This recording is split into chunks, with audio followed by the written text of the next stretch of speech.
सुबह सुबह डांस करते हैं। सुबह सुबह अल्लाह और उसके रसूल का नाम लेते हैं कि डांस करते हैं। बिस्मिल्लाहिर्रहमानिर्रहीम, अस्सलाम वालेकुम, welcome back to my channel. आप सब कैसे हैं? आई होप आप लोग बिल्कुल ठीक होंगे। हम भी अल्हम्दुलिल्लाह से ठीक हैं और थैंक यू सो मच। आप लोग मेरी हर वीडियो को इतना ज़्यादा अप्रिशिएट कर रहे हैं, जज़ाकल्लाह खैर आप सब के लिए। आज आप लोगों से 2-3 बहुत ज़रूरी बातें मैंने डिस्कस करनी है, तो प्लीज़ मेरी रिक्वेस्ट है इस व्लॉग को काइंडली पूरा देखिएगा और एज ए फैमिली मुझे अच्छी अच्छी सजेशंस दीजिएगा। मुझे आप लोगों के जो सजेशंस होती हैं ना बहुत अच्छी लगती हैं। आप लोगों के साथ मैं कोई भी बात डिस्कस करती हूँ, आप लोग उसे बड़े अच्छे तरीके से मेरे साथ कोऑपरेट करते हैं, आप लोग उसको सुनते हैं और उसको सॉल्व आउट करने की कोशिश करते हैं, तो जज़ाकल्लाह खैर। मैंने आपको बताया था ना कि मैं किसी फैमिली की तरफ खाना बनाने पेरिस जाती हूँ काम वाम करने के लिए। पेरिस मुझे जाना पड़ता है और अभी मैं उस चीज़ को कंटिन्यूज़ नहीं कर पा रही क्योंकि बच्चों के स्कूल स्टार्ट हो गए हैं। लास्ट ईयर तो हुरैन जो है ना वो सुबह से लेके 12 बजे तक जाती थी स्कूल। उसके बाद 12 बजे नवीद इसको जाके ले आते थे और उसके बाद बाकी सारा दिन ये घर रहती थी क्योंकि ये TPS में थी। जो छोटे बच्चे हैं वो जस्ट 12 बजे तक जाते हैं। घर मैनेज करना बहुत आसान हो रहा था सब कुछ। मैं रात को खाना बना के चली जाती थी, दिन को नताशा रोटियां बना लेती थी फटाफट स्कूल से आके, तो बच्चे लंच कर लेते थे। यहाँ फ्रांस में चूँकि बच्चे जो हैं वो दिन को घर लंच करने आते हैं, तो लंच करने के बाद बच्चों को जो है वो दोबारा से जाना पड़ता है 4:30 बजे तक। अभी इस साल से क्या शेड्यूल है कि इस साल जो है वो हुरैन माशाल्लाह फुल डे के लिए जा रही है और जब हुरैन लास्ट टाइम 12 बजे तक जा रही थी ना, उसके बाद बच्चे खुद ही स्कूल चले जाते थे, फ़ाइक, रमीज़, नताशा, और शाम को वो लोग खुद ही आ जाया करते थे। लेकिन अभी जो है ना वो हुरैन चूँकि सारा दिन के लिए जा रही है, तो नवीद के लिए ना बहुत ज़्यादा मुश्किल हो रहा है मैनेज करना कि वो आपको पता है बीमार हैं काफ़ी ज़्यादा। उनकी तबीयत जो है ना इतना ज़्यादा मैं कहती हूँ उनका स्टेमिना डाउन हो गया है HB लेवल के कम होने की वजह से। अब वो बार बार नहीं जा सकती हुरैन को लेने, फिर बच्चों को ला के पिक करना, खाना खिलाना, फिर वापस छोड़ के आना, 4 बजे दोबारा लेके आना। चूँकि मुझे पेरिस जाना होता था तो वहाँ पे जाने आने में ही मुझे 4 से 5 घंटे लग जाते थे, हालांकि काम वहाँ पे 3 से 4 घंटे का था। छोटे मोटे मसले मसाइल जो थे ना वो नवीद हैंडल कर रहे थे। बच्चे जो है ना अक्सर ऐसे हुआ, मैं खाना बना के गई, दिन को बच्चे बहुत कम खाना खाते थे। सब माएँ इस चीज़ से एग्री करती होंगी कि जब तक माँ बच्चों के पास ना बैठी हो ना, बच्चे खाना बहुत कम खाते हैं, बहुत जो है ना बच्चे डिस्टर्ब हो जाते हैं। वो चाहते हैं कि खाने की टेबल पे माँ उनके साथ हो। खैर जैसे तैसे करके नवीद जो है मैनेज कर रहे थे, तो सिस्टम चल रहा था। अभी जो है ना ये बहुत मुश्किल है, तो मैं अभी जो है ना कल जुमा है तो कल तक मेरा लास्ट डे होगा पेरिस में।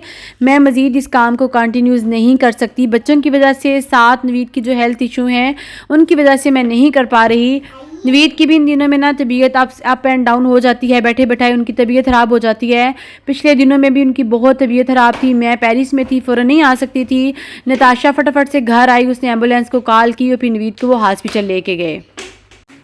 नवीद की तबीयत को भी देख के, बच्चों की इस चीज़ को भी देख के ना मैंने सोचा है कि फ़िलहाल मैं इस काम को स्टॉप कर दूं, वरना आपके सामने है मैं कभी भी मैंने हिम्मत हौसला नहीं हारा। जैसे भी हालात हों अल्हम्दुलिल्लाह उनका मैंने अच्छे से बहुत मुकाबला किया है, मैंने और विद मेरी फैमिली ने भी। ये कल का व्लॉग था, बुध का दिन था, तो फ़ाइक ने कहा मामा आप अकेले काम पर नहीं जाओगे, मैं आपके साथ जाऊँगा। मेरे साथ वो गया, सारा उसने मेरे साथ हेल्प आउट करवाई, मज़े मज़े से हमने बातें भी की, काम को इंजॉय करते करते हुए हम लोग काम करके आ गए। अभी जो मुझे आप लोगों से बहुत 2 ज़रूरी बातें करनी हैं। फ़र्स्ट ऑफ़ ऑल ये कि अगर हम लोग रहते हैं मुलां के पास, तो अगर हमारे आस-पास में से कोई लोग ये वीडियोज़ देख रहे हैं, तो प्लीज़ अगर उनको खाने का कोई ऑर्डर वग़ैरह देना हो, या कोई स्टूडेंट्स जो रहती हैं, बाहर से खाना खाती हैं, उन्होंने कोई ऑर्डर वग़ैरह खाने का देना हो, कोई फ्रोज़न आइटम्स के लिए, तो वो मुझे डीएम कर सकते हैं। आप लोगों की सहूलियत के लिए मैं नवीद का नंबर डिस्क्रिप्शन में भी ऐड कर दूँगी, और कोशिश करूँगी कि वीडियो के नीचे भी नवीद का नंबर दे दूँ, क्योंकि हर एक बंदे के पास इंस्टाग्राम नहीं होता, हर बंदा उसको यूज़ नहीं करता। तो मैं साथ उनका नंबर भी दे दूँगी खाने के ऑर्डर्स के लिए। साथ दूसरी बात जो मैं सोच रही थी वो ये कि मैं ऐसे करूँगी कि जब ऑब्वियसली मैं अब सारा दिन घर हुआ करूँगी, तो मैं ऑनलाइन कुरान जो है ना वो पढ़ाना चाहती हूँ, या इस्लामिक स्टडीज़ जो हैं, जो छोटे बच्चे यहाँ यूरोप कंट्रीज़ में रहते हैं ना, तो ऑब्वियसली उनके सिलेबस में इस्लामियात ये चीज़ें नहीं होती हैं। तो जो लोग चाहती हैं कि मैं उनके बच्चों को कुरान पढ़ाऊँ, मैंने अल्हम्दुलिल्लाह पाकिस्तान में किरात के साथ कुरान पाक पढ़ा हुआ है अल्हम्दुलिल्लाह, और साथ मैंने जो है ना दर्स व तदरीस का भी सिलसिला रहा है मेरा अल्हम्दुलिल्लाह। तो मैं जो है ना वो इस्लामिक स्टडीज़ को अच्छे से पढ़ा सकती हूँ। तो जो पेरेंट्स अगर चाहते हों कि उनके बच्चों को मैं कुरान पाक पढ़ा सकूँ, या तो वो मेरे से कांटेक्ट कर सकते हैं काइंडली। नंबर मैं नवीद के साथ ऐड कर दूँगी। और थर्ड, मैं इंशाल्लाह कोशिश करूँगी कि मैं अब आप लोगों के साथ डेली व्लॉग अपलोड किया करूँ, ताकि मेरी यूट्यूब का जो है ना रेवेन्यू इसका जनरेट होता रहे, और मुझे यूट्यूब से भी काफ़ी ज़्यादा हेल्प मिले। आप लोग जो यूट्यूब से यूट्यूबर्स हैं वो जानते ही होंगे कि अगर एक वीडियो पे 2, 3, 4 डॉलर बनते हैं, तो मंथली कितने बन सकते हैं? 100 यूरो बमुश्किल उसके आसपास। तो ये बहुत मुश्किल, बहुत ही थोड़े हैं, मेहनत इतनी ज़्यादा है। मैं कोशिश करूँगी कि मैं यूट्यूब पे वीडियोस भी डेली अपलोड किया करूँ। तो आप लोग मुझे बताइएगा कि आप लोग पाकिस्तान के टाइम के हिसाब से क्या दिन में फ्री हैं मेरी वीडियोस देखने के लिए, या रात के टाइम में? तो एक तो टाइम शेड्यूल सेम हुआ करेगा, डेली उसी टाइम पे वीडियो आया करेगी जो आप लोगों ने मुझे सजेशन दी। पाकिस्तानी टाइम क्या होना चाहिए वीडियोज़ के हवाले से, तो इंशाल्लाह मैं उसी टाइम पर डेली व्लॉग अपलोड कर दिया करूँगी। साथ में हम लोग जो वाक़शे पे खाना वगैरह देते हैं, मैं वो कोशिश करूँगी कि हमारे टाउन में, साथ 1-2 टाउन में मार्शा वगैरह लगता है, वहाँ पे खाना बना के हम लोग डिलीवर कर दें। चलो मैं खाना बना दिया करूँगी, नवीद की तबीयत ठीक हुई तो वो फटाफट डिलीवर कर देंगे, अदरवाइज़ मैं खुद जाके डिलीवर कर दूँगी, तो वो आसान होगा मेरे लिए घर से बना के फ़ूड को डिलीवर करना। इसके अलावा मैं एक और बात सोच रही थी कि मेरी बेटी माशाल्लाह बहुत अच्छी फ़्रेंच बोल लेती है। हमें यहाँ पे 4 ईयर्स कम से कम हो गए हैं, तो अब अल्हम्दुलिल्लाह काफ़ी अच्छी फ़्रेंच बोल लेती है। तो मैं ये सोची थी कि जो नए कोई यहाँ पे स्टूडेंट्स हैं, जैसे यूनिवर्सिटी कॉलेजेस के स्टूडेंट जो नई आती हैं, या कुछ बच्चे जो किसी कंट्री से यहाँ पे मूव हुए हों, कोई ऐसा जिसको फ़्रेंच सीखने की ज़रूरत हो, तो वो क्लास ले सकती है कॉल पे शाम के टाइम कॉलेज से आने के बाद।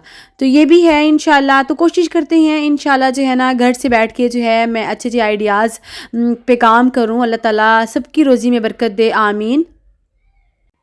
और मैं सलाम पेश करती हूँ हर उस हाउस वाइफ को भी, और हर उस वर्किंग वूमेन को भी जो पाकिस्तान में या बाहर कहीं पे भी काम कर रही हैं। कितना मुश्किल होता है फैमिली के साथ घर को, बाहर काम को, हर चीज़ को मैनेज करना, ये बहुत डिफ़िकल्ट होता है। पिछले कुछ मंथ से यकीन करें कि मेरी नींद सिर्फ 4 घंटे की होके रह गई थी। रात में 1 बजे सोती थी, सुबह 5 बजे मैं उठ जाती थी, और उसके बाद सारा दिन नॉन स्टॉप काम, इधर उधर जाना, काम करना, ये सब काम बहुत ही टफ़ रूटीन थी। और इतनी ज़्यादा टफ़ रूटीन की वजह से मुझे 1-2 हेल्थ इशू भी हो गए थे। तो बस अल्लाह ताला सबको सेहत दे, आमीन। मैं दूर दूर जाके ना काम नहीं कर सकती। पेरिस वाली साइड पे मुझे काम मिलता है, लेकिन ये कुकिंग वगैरह का ही, लेकिन मैं जाके नहीं कर सकती क्योंकि सारा दिन फिर मेरा लग जाता है, और फिर बच्चों के साथ, नवीद के साथ जो है ना, मेरे लिए बहुत मुश्किल हो जाता है जाना और मैनेज करना। और अल्हम्दुलिल्लाह मैंने जिन जिन लोगों को भी खाना बना के दिया है ना, सब ने इतना ज़्यादा पसंद किया है। कभी भी ऐसे नहीं हुआ कि किसी को जो है वो मेरा खाना पसंद ना आया हो। हर एक ने बहुत ज़्यादा अप्रिशिएट किया है अल्हम्दुलिल्लाह। बस मैंने ज़िंदगी में एक ही बात सीखी है कि जो कोई भी हम लोग काम करते हैं ना, वो बस नीयत के साथ करना चाहिए, नेक इरादे के साथ करना चाहिए, अच्छी नीयत के साथ। तो दिल से काम करे ना, तो मैं कहती हूँ कि बरकत हो ही जाती है, जायका हाथों में आ ही जाता है। वरना मैं कौन होती हूँ, मुझे तो एक प्रॉपर मछली भी बनानी नहीं आया करती थी। और मैंने आपको बताया था कि शुरू वाले दिनों में शादी के बाद मैंने मछली बनाई, तो शोरबे वाली चाइनीज़ मछली बना दी। खैर, ये सब कुछ ज़िंदगी का हिस्सा है, जब सर पे पड़ती है ना तो इंसान सब कुछ सीख जाता है, इंसान सब कुछ मैनेज करना जान जाता है। मैं तब तक ब्रेक लूँगी जब तक मुझे, मैं कहती हूँ कि यहाँ पेपर्स मिल जाएँ फ़्रांस के, तो अल्लाह ख़ैर करे फिर मुझे यहाँ घर के पास कोई प्रॉपर सी जॉब मिल जाए, नवीद का ट्रांसप्लांट हो जाए तो सब कुछ ठीक हो जाएगा इंशाल्लाह। मैं तो उसकी ज़ात से कभी भी मायूस नहीं हुई। वो अल्लाह ताला की ज़ात जो है ना अपने बंदे पे उतना ही बोझ डालता है जितना उसका बंदा बर्दाश्त कर सकता है, ताकत से ज़्यादा बोझ वो नहीं डालता अल्हम्दुलिल्लाह। नवीद की इतनी ज़्यादा पिछले दिनों में तबीयत ख़राब रही है, कभी उनके पाँव में स्वेलन, कभी उनकी आँखों पे स्वेलन, लंग्स के पास पानी, उनके एचबी इतना डाउन, उठ के उनसे बैठा नहीं जा रहा था। 2-4 दिन वो हुरैन को छोड़ के आए हैं, बहुत ही ज़्यादा मुश्किल से वो छोड़ के आए हैं, लेके आए हैं, तो उनके लिए बहुत ज़्यादा मुश्किल हो रहा था ये सब कुछ हैंडल करना। पाकिस्तान में तो महंगाई हुई ही हुई है, यहाँ यूरोप साइड पे भी इस कदर महंगाई हो चुकी है ना, मुझे लगता है कि यहाँ पे भी पाकिस्तान की तरह एवरी वीक मुझे लगता है कि जब भी हम नेक्स्ट वीक कुछ डेज़ के बाद मार्केट जाते हैं ना तो हर चीज़ की कीमतों में इजाफ़ा हुआ होता है। पता नहीं ये महंगाई ने कहाँ जाके जो है ना सब्र करना है। अल्लाह ताला सबका हामी व नासिर हो, देश वालों का, परदेश वालों का, पाकिस्तान वालों का, सबका हामी व नासिर हो, आमीन। यकीन करें कि मेरे लिए इतना ज़्यादा मुश्किल हो जाता रहा है ना कि काम पे जाना, फिर आके घर के लिए खाना बनाना, उसके बाद बच्चों को देखना, सारे बच्चों के साथ मैं कहती हूँ घर के काम ही ख़त्म नहीं होते, तो बाहर के जब इंसान करता है ना तो फिर बहुत मुश्किल हो जाता है। फिर कभी नवीद की अपॉइंटमेंट में उनके साथ हॉस्पिटल जाना, बच्चे कभी बीमार हो जाते हैं, ये सब कुछ करना, तो बहुत मुश्किल से टाइम जो है ना वो मैनेज हो पा रहा था। अभी तो अल्हम्दुलिल्लाह मेरे बच्चे बहुत ज़्यादा कोऑपरेटिव हैं अल्हम्दुलिल्लाह। अल्लाह की ज़ात का जितना भी शुक्र अदा करूँ वो कम है कि नताशा मेरा हेल्पिंग हैंड है अल्हम्दुलिल्लाह। और जहाँ पे फिर नताशा को बच्चे बाकी देखते हैं ना कि वो मेरा कितनी ज़्यादा हेल्प करवाती है, फ़ाइक रमीज़ भी बहुत कोशिश करते हैं कि हम भी मामा की जितनी हो सके हेल्प करवाएं। और अब तो उनको देखा देखी हुरैन भी उनकी नकलें उतार रही होती है, कभी मेरे साथ क्लीनिंग करवा रही होती है, डस्टिंग करवा रही होती है। तो बस अल्लाह ताला मुझ समेत हर एक की औलाद को अपने वालिदैन की आंखों की ठंडक बनाए, आमीन। और फिर वहाँ से वापस आने के बाद रात तक मुझे फिर अपने बच्चों के लिए खाना बनाना होता था, क्योंकि सुबह मेरे पास टाइम नहीं होता था। सो रात को खाना बना के फिर नवीद हॉस्पिटल से लेट आते थे। हम लोगों ने कोशिश की कि नवीद का हॉस्पिटल का जो डायलिसिस का टाइम है वो चेंज हो जाए, मॉर्निंग में हो जाए, लेकिन हमें टाइम नहीं मिला, क्योंकि शिफ्ट जो है ना वो जो होती हैं डायलिसिस की, अगर उनके पास सीट हो तो वो टाइम चेंज करते हैं, वरना वो चेंज नहीं करते। तो मेरा दिल था कि वो मॉर्निंग में चले जाएँ, चलो अगर वो आ जाते हैं 12:30-1 बजे तो शाम को वो हुरैन को एटलीस्ट पिक कर लें, लेकिन ये भी पॉसिबल नहीं हो सका। तो मैं इसलिए सोचा कि अब तो इसके अलावा कोई हल नहीं कि मैं पेरिस वाली जो जॉब जो है उसको छोड़ दूँ। खैर अल्लाह ताला जो है ना, मुझे रिस्क की टेंशन बिल्कुल भी नहीं है, क्योंकि जो रिस्क है ना वो अल्लाह ताला की ज़ात ने अपने ज़िम्मा करम पे लिया हुआ है। और हर बंदे को वो ज़रूर रिस्क देता है, कभी भी ऐसे नहीं हुआ कि वो किसी को भूखा रखे। और अल्हम्दुलिल्लाह मुझे तो लगता है कि मेरे पे तो अल्लाह का इतना करम है अल्हम्दुलिल्लाह। अल्लाह की ज़ात ने मुझे बहुत नवाज़ा है अल्हम्दुलिल्लाह। बस मुझे रहेगा कमेंट बॉक्स में आप लोगों की कमेंट्स का इंतज़ार। और यहाँ पे मैं चाहूँगी आप सबसे इजाज़त। मुझे और मेरी फ़ैमिली को रखिएगा अपनी दुआओं में याद, अपना और अपने प्यारों का रखिएगा बहुत सारा ख़याल। ये ज़िंदगी बहुत मुख्तसर है, इसे हंसी खुशी गुजारा करें। आपसे बहुत जल्द मुलाकात होगी। अल्लाह हाफ़िज़। टेक केयर, फ़ी अमानिल्लाह।